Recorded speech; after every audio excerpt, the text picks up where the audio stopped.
Medina শরীফের মাটি আমার চোখে মুখে বুকে মাখিও,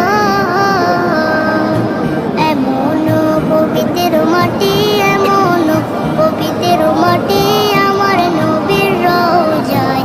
তোমরা যদি যাও না মদিনায়, তোমরা যদি যাও না মদিনায়, ইয়া রাসূলুল্লাহ ইয়া হাবিবাল্লাহ, ইয়া রাসূলুল্লাহ ইয়া হাবিবাল্লাহ।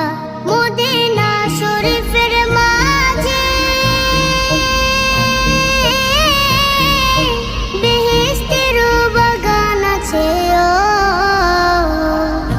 সেই বাগানে শুয়ে আছেন, সেই বাগানে শুয়ে আছেন প্যারা নবী মুস্তাফায়।